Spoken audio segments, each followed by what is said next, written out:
നിഷ, ഇത് ശരിയല്ല കേട്ടോ.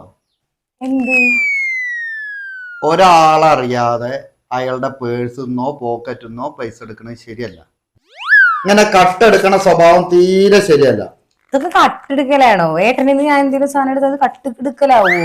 പിന്നെ അല്ലാണ്ട് ഒരാളറിയാണ്ട് അത് കട്ട് എടുക്കണത് അത് കട്ടെടുക്കാൻ തന്നെ പറയാ. അങ്ങനെയാണെങ്കിൽ ഏട്ടൻ വർഷങ്ങളും മുമ്പ് എന്റെ മനസ്സ് കട്ടെടുത്തതോ?